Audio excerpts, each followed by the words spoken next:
The story begins in 1962, where we are shown a huge ship named Antonia Gaia in the middle of the Pacific Ocean.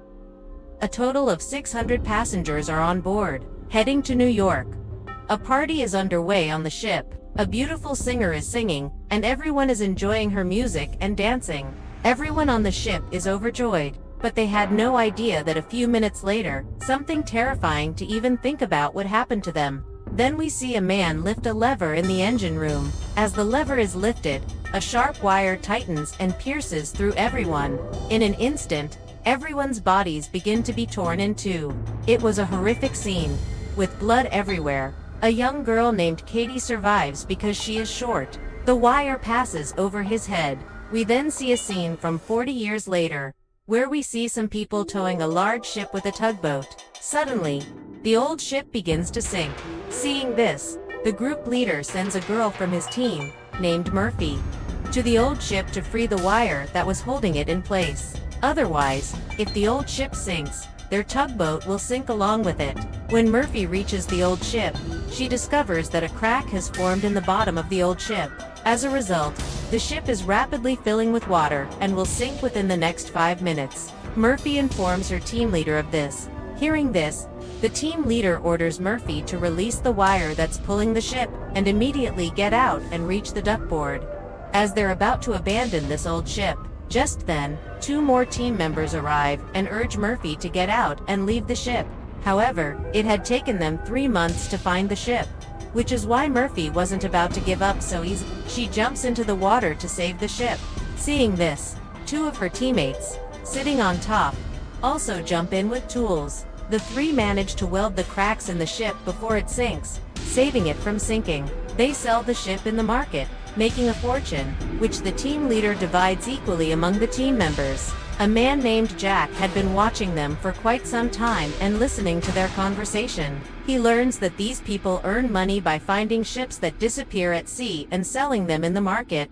A man named Jack approaches them and tells the team leader about a ship hidden in a treasure. Jack was actually talking about the ship that disappeared 40 years ago when an unknown man pulled a lever, killing everyone on board. The team leader had also heard about a ship called the Antonia Gaia, which disappeared 40 years ago. The team leader says that many people have searched for this ship, but no one has found it. Jack tells the team leader, "I know where the ship is in the ocean. If we bring this ship and sell it in the market, we will become rich overnight." Hearing about the money, everyone in the group agrees to the mission, and the next day they set out in their tugboat to find the Antonia Gaia. After several days of travel, they reach a desolate spot in the ocean. One of the team members hears a signal of a ship nearby. They realize that the ship that was lost 40 years ago is somewhere nearby. A little further on, they spot a large ship. This is the same ship we saw at the beginning of the story, which had been lost at sea for the past 40 years. Seeing this ship, they are overjoyed and believe they will become rich by selling it. The team leader instructs 2 men to stay in the dogboat and goes inside with some companions to investigate the old ship. Once inside, they hear a strange sound, which frightens them. The team leader then tells his companions to move forward. Following the sound, they reach a large clock. They notice that the clock's hands are still moving. After a while, the hands suddenly stop. This strikes them as strange. The men proceed to investigate the ship. Inside, the ship is completely dismantled, with everything broken and the ironwork rusted. As they proceed, one of their companions is about to fall due to the floor collapsing, when Murphy catches him. As Murphy pulls him up, he sees a girl below. This is the same girl who, 40 years ago, in 1962, was the only survivor of the ship, whose head was held by a wire. Surprisingly, even after 40 years, she remained the same age, suggesting that this is her spirit. When Murphy looks at her again, she suddenly disappears. They manage to pull their companion back up. Murphy is unsure whether what he saw was real or a hallucination. The sight of all this frightens him deeply. The ship was now incredibly large, so they begin exploring further, eventually reaching the ship's main cabin. While investigating, they discover a digital watch. This leaves them confused, as digital watches like this didn't exist 40 years ago. Seeing this, they realize that people must have been here before them. They then return to their tugboat, and the team leader decides to tow the ship the next day. The next morning, they discover a large hole in the ship, causing it to slowly sink. The team leader explains that towing the ship with a tugboat is impossible because a lot of water has accumulated inside. The weight of the ship has increased manifold, therefore, towing this old ship with a tugboat would be foolish. They decide to first weld the hole in the ship, and then drain it, tying it to a tug. The captain's suggestion resonates with everyone, and they all set to work. Some men repair the hole, while others search for the treasure within. Murphy, while continuing her search for treasure, comes across a swimming pool. She is astonished to see the pool, which is riddled with bullet holes. As she emerges from the pool, the girl appears before her again. Terrified, Murphy falls back into the pool. Her head hits the pool floor hard, and blood begins to gush out. However, the pool absorbs the blood. When Murphy looks up again, the girl is gone, and Jack is there. Jack helps Murphy out of the pool. Upon exiting, Murphy tells Jack, "I just saw a girl here, but I don't know where she suddenly disappeared." Jack tells Murphy, "It must be your imagination. There's nothing like that here." The two then proceed, and after they leave, the swimming pool is completely filled with blood. Meanwhile, the team leader finds the room of the captain of the old ship. When the team leader enters, he finds it in a very bad condition. Upon searching, the team leader finds nothing of note. Looking at the table, he sees a bottle of liquor and a glass packed with alcohol. It looks as if someone had just drunk and left. As the team leader is about to take a drink, he looks at the mirror in front of him. And in the mirror, he sees the captain of the old ship. Seeing this, the team leader becomes extremely frightened, and his glass of wine falls from his hand and breaks, leaving him frightened. Strange incidents were happening to everyone on the ship. One of the team members, named Mark, hears a female singer singing on the ship. He follows the voice and reaches the ground area of the ship, where the female singer is also present. This is the same singer we saw at the beginning of the story. Meanwhile, Murphy and Jack move forward, and as they open the gate leading out of the laundry room, all the water accumulated inside, containing the dead bodies of many people, pours over them. Murphy and Jack, frightened, begin to move forward. As they move forward, a cabin door opens. Upon entering, Jack finds a very luxurious car, which he is overjoyed to see. But Murphy senses something is wrong. That's why she wanted to leave quickly. Just then, they notice something moving in another room. When they approach the object and remove the material from the vessel, they are astonished to find a box filled with gold. Seeing this, Murphy immediately calls the rest of his team. When they arrive, they find 9 similar boxes, each containing 28 gold plates. Everyone is overjoyed, having become rich overnight. After finding such a vast treasure, they decide to abandon the ship and take only the gold. They then place all the gold on their tugboat and prepare to leave. The captain of the tugboat begins cleaning the engine to start the boat, when we are shown that the valve of the cylinder in the tugboat has automatically activated, releasing gas into the air. Meanwhile, Murphy once again sees the same girl running towards him, as if she were about to tell Murphy something, but then someone grabs her and pushes her down. As the captain of the tugboat turns on the engine, the gas from the cylinder causes a massive explosion throughout the boat, killing the captain. Now, the men are stranded on a deserted ship in the middle of the ocean. They are all extremely distressed because their only escape, the tugboat, has been completely destroyed. One of their companions, Mark, becomes deeply distressed after seeing a photo of his girlfriend. They were supposed to get married in 2 weeks, and now he feels he will never be able to escape the ship. In his distress, Mark starts drinking some years-old liquor stored there. Meanwhile, Murphy is also confused as to why he keeps seeing the girl. Therefore, Murphy tries to find out about her. She checks the passenger names in the ship's data, and learns that the girl she sees is named Katie. Her research leads her to Katie's room. Opening the wardrobe door, she discovers Katie's body. The sight frightens Murphy. Then, Murphy somehow manages to compose herself and removes the locket hanging from the body's neck, revealing a photo of the little girl's parents standing behind her. Seeing it, Murphy receives a shock. Katie says, "Don't close the locket, because it's been so long, I'm seeing my mom and dad." Murphy still can't believe she's talking to a dead girl. But when she tries to hand the locket to Katie, it passes through her hand. Only then does Murphy finally realize that this girl isn't a human being, but a spirit. Katie tells Murphy that the souls of many other people are imprisoned on this ship, and they cannot be freed until the man who imprisons them is killed. Murphy asks Katie who the man is who has imprisoned her and the others, just as Katie is about to tell Murphy about the man. Strange insects suddenly appear on the ceiling. Frightening Katie, she tells Murphy to get off the ship as quickly as possible, or they will die. Katie then disappears. Meanwhile, Mark, after drinking the entire bottle, feels dizzy. All the tables and chairs around him begin to shake. In an instant, everything is repaired and new. And the people who died on this ship 40 years ago stand alive before Mark. Mark stands in the center, surrounded by people clapping. Initially, Mark also feels a little strange, but then he thinks it's all the magic of the alcohol. The next moment, the lady singer approaches Mark and begins to get intimate with him. She completely captivates him, and Mark, without thinking, begins to follow her. The foolish Mark doesn't realize she's luring him into a trap. Standing at the edge of the floor, she calls out to Mark.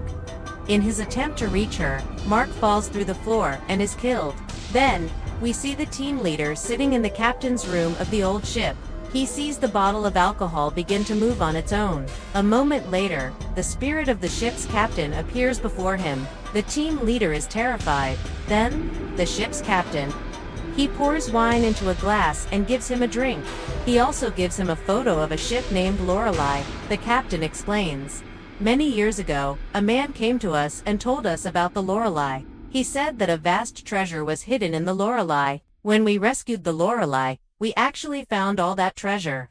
The captain shows the team leader another photo and says, "This is the man who told us about the Lorelei."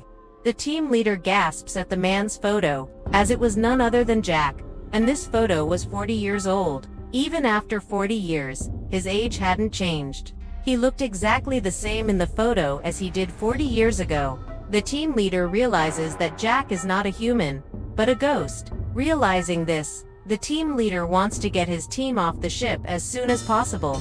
He quickly begins searching for his teammates, but then he is confronted by his teammate, who was killed in the blast caused by the leaking gas in the tank boat. It's actually the spirit of the man killed in the blast, who moves to kill the team leader. The leader runs to save himself, but then Murphy appears before him. The spirit of the man killed in the blast disappears, but the team leader sees Murphy's face as the same one killed in the blast, who was following him as a ghost just moments ago. Mistaking Murphy for a ghost, the team leader attacks him. However, Murphy injures his leg to protect himself.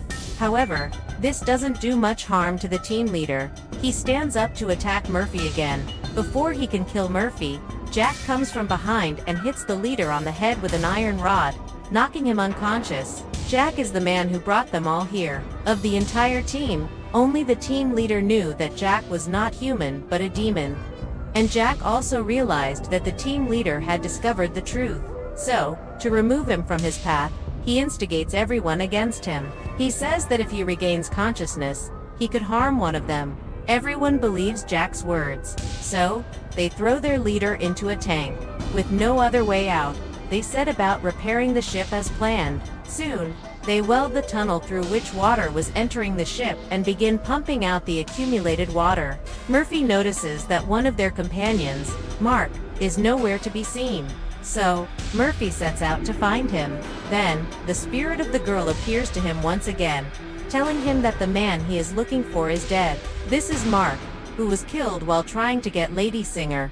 Then, this girl puts her hand on Murphy's shoulder and takes him back to the night in 1962, when everyone on the ship was killed. That night, everyone on the ship was brutally murdered, and this was the work of a group whose goal was to steal all the gold on board. These people poisoned some people's food, cut others in two with wire, and riddled others with bullets. Even Katie was not spared from their wrath. They took Katie to her room and hanged her. Behind all this was Lady Singer, who had hatched this entire plan to steal the gold. With the help of her men, she killed everyone on the ship. Now, all the gold was in their possession. The ship's officer was also in cahoots with Lady Singer. At Lady Singer's behest, He kills his own companions. But as he turns around, Lady Singer shoots him too. Lady Singer thinks all the gold is hers now, as everyone on the ship has been killed. But then a man, the mastermind of this entire game, enters and kills Lady Singer by hanging her with an iron chain. Murphy, with Katie's help, witnesses this and then sees the mastermind of this game, shocking Murphy. The man is none other than Jack, who lured them here with the promise of gold. The ship had a hole in its hull and was slowly sinking.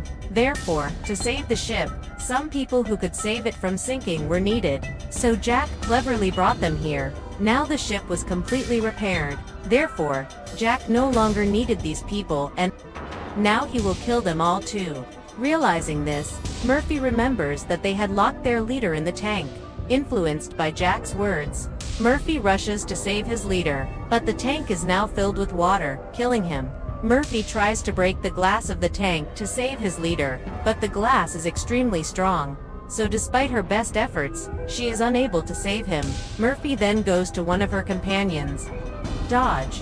Murphy tells Dodge the truth about Jack and tells him to shoot him wherever he sees him. I'm going to find another one of my companions. Shortly after Murphy leaves, Jack appears before Dodge, whom Murphy had told him to shoot Jack wherever he sees him. Dodge tells Jack to stand there and not move. Hearing this, Jack understands that Murphy has told him the truth. Jack then tries to distract Dodge and snatch the gun from Dodge, but Dodge sees through Jack's cleverness and immediately shoots him, knocking him away. Dodge then approaches Jack and discovers that Jack has been killed. Seeing this, Dodge leaves, but we see that Jack is still not dead. Meanwhile, Murphy, who had gone to find his companion, discovers that he has been killed in the water. All of Murphy's companions, except Dodge, have been killed. So, Murphy decides to destroy the entire ship. Murphy begins to install bombs in every corner of the ship. When Dodge arrives, Dodge tells Murphy that he killed Jack. Hearing this, Murphy retorts that Jack isn't going to die because Jack isn't human, but a demon. So we have to blow up the entire ship so that Jack can't trap any more humans like us, he says. And all the souls Jack has imprisoned in this ship will be freed. Dodge angrily explains to Murphy that they shouldn't blow up the ship because it would destroy all the gold on board, and they'd have to return home empty. Murphy says that the gold is actually a trick by Jack, and we'll never be able to take it away. So I have to blow up the ship at all costs, he says. Jack understands Murphy won't give in, so Jack transforms into his true form, revealing that Jack killed Dodge. Jack tells him, "Your job is the same. Just as you collect stranded ships, I collect souls. I used to be human, but I committed many sins, which is why I was given this job. Now, I'm a soul collector, and I need the ship, and I don't want you to blow it up." Jack offers Murphy a chance. He says, "Go. I won't kill you, but in return, you won't have to blow up the ship." But Murphy refuses to listen. Jack attacks him with an iron rod, knocking Murphy to the ground. As Jack moves to kill Murphy, Murphy fires an arrow and hits the bomb remote and immediately jumps into the water, causing a massive explosion on the ship. The blast causes the ship to sink, trapping Murphy underwater. He sees no way out, gasping for breath. Just then, Katie's spirit appears, grabbing Murphy by the hand and showing him the way up. Murphy sees that all the souls Jack had imprisoned have been freed. With great difficulty, Murphy reaches the surface and sees that all the souls on the ship are beginning to return to their original worlds. In reality, all the souls on board were slaves to Jack. Only Katie's soul remained unharmed because it was pure. Because of this, Jack was unable to control her. Katie's spirit repeatedly assisted Murphy. Murphy floated in the ocean with the help of a box and eventually reached a ship, which rescued her. When she arrived at the port, she saw from her ambulance that Jack was still alive and was transferring all the ship's gold to another ship, so that he could kill more people and capture their souls for the sake of it. The story ends with this. Murphy fires an arrow and hits the bomb remote and immediately jumps into the water, causing a massive explosion on the ship. The blast causes the ship to sink, trapping Murphy underwater. He sees no way out, gasping for breath. Just then, Katie's spirit appears, grabbing Murphy by the hand and showing him the way up. Murphy sees that all the souls Jack had imprisoned have been freed. With great difficulty, Murphy reaches the surface and sees that all the souls on the ship are beginning to return to their original worlds. In reality, all the souls on board were slaves to Jack. Only Katie's soul remained unharmed because it was pure. Because of this, Jack was unable to control her. Katie's spirit repeatedly assisted Murphy. Murphy floated in the ocean with the help of a box, and eventually reached a ship, which rescued her. When she arrived at the port, she saw from her ambulance that Jack was still alive, and was transferring all the ship's gold to another ship, so that he could kill more people and capture their souls for the sake of it. The story ends with this.